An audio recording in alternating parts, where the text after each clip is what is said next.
नमस्कार, मी रामचंद्र सरोदे. योजना दर्पण या चॅनलमध्ये आपले स्वागत आहे. आज व्हिडिओच्या शेवटी आपल्या सोयीस्कर होईल यासाठी एक कॉन्टॅक्ट नंबर दिलेला आहे व त्याचबरोबर माहिती दिलेली आहे. तर हा व्हिडिओ स्किप न करता पूर्ण पहा, जेणेकरून आपल्याला सविस्तर माहिती मिळेल.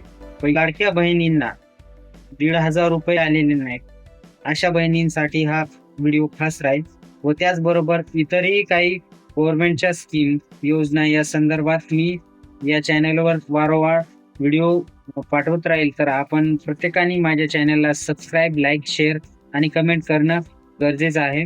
शेअर करून बेल आयकॉनला प्रेस करा, जेणेकरून येणारे व्हिडिओ आपल्यापर्यंत पोहोचत राहतील. चला तर मग पाहूया आपण लाडकी बहीण योजनेचे. का जे लाडकी बहीण वगळल्या अशांना पैसे कशा स्वरूपात परत घेता येतील किंवा परत त्यांना हप्ता सर्व पैसे मिळतील, यासाठी आपण काय काय करायचं आहे. तर त्याकरिता आपण सुरुवातीला जाणून घेऊ की लाडकी बहीण योजनेसाठी काय क्रायटेरिया म्हणजे एलिजिबिलिटी काय होती, लाडकी बहीण योजनेचा कोण पात्रता महिला होत्या हे जाणून घेण्यासाठी आपण पहिलेचा क्रायटेरिया बघूया, पात्रता बघूया. चला, तर त्याकरिता आपल्याला लाडक्या बहिणीसाठी एक अट ठेवली होती की वयाच्या 21व्या वर्षापासून ते 60 वय असतील अशापर्यंतच लाडकी बहीण योजना अशाच महिलांना मिळणार होत्या. 65 वर्ष नंतर करण्यात आलं. 65 वर्षाच्या जास्त असेल अशांना लाडकी बहीण योजनेतून वगळण्यात आलं होतं व 21 वर्षाच्या खालील महिलांना पण वगळण्यात आलं होतं. आणि नंतर काही त्या लावला होता की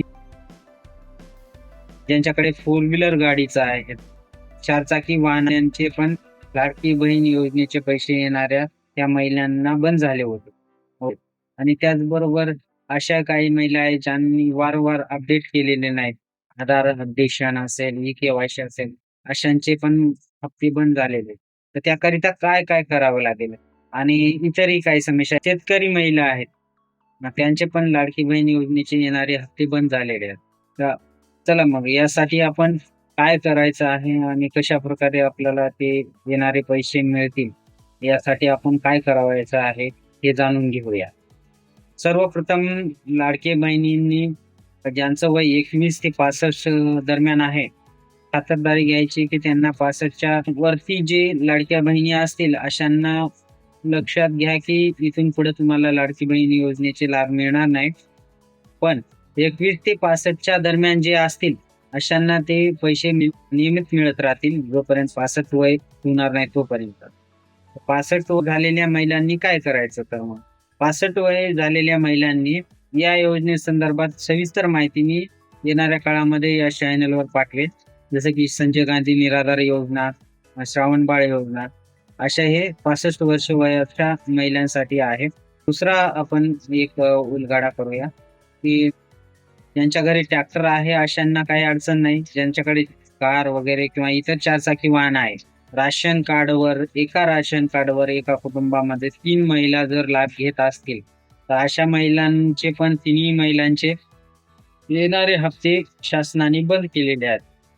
तर या कंडिशन मध्ये काय करायचं, जर एकाच कुटुंबात एकाच राशन कार्डवर 3 महिला लाभ घेत असतील, पात्र महिला असतील, तर अशा महिलांपैकी त्यांचे हप्ते येणं बंद झाले असते, तर त्यांनी आपल्या नजीकच्या जिल्हा महिला व बाल विकास कल्याण खात्याकडे जाऊन तेथील अधिकाऱ्यांशी आधार कार्ड घेऊन जाऊन व मोबाईल नंबर घेऊन जाऊन विचारपूस करायची व त्याचबरोबर त्या तिन्हीपैकी एका महिलेचं त्या ठिकाणी लाभ अपात्र करून बाकी 2 महिलांना लाभ मिळू शकेल. तर याकरिता एकच उपाय आहे की एक महिलेचा लाभ त्या ठिकाणी बंद करावा लागेल त्यांना.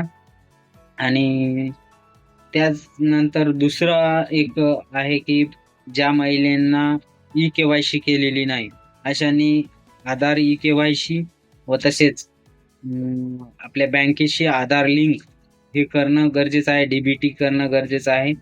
हे केल्याच्या नंतर त्यांना नक्कीच लाभ मिळेल. व यानंतर मी लाडकी बहीण योजनेच्या ई-केवायसी संदर्भात सर्व सविस्तर माहिती या चॅनलवर दिलेली आहे. त्याकरिता दुसरा व्हिडिओ नक्कीच पहा, जेणेकरून आपल्याला लाडकी बहीण योजनेचे ई-केवायसी संदर्भात सविस्तर माहिती मिळेल. चला, धन्यवाद.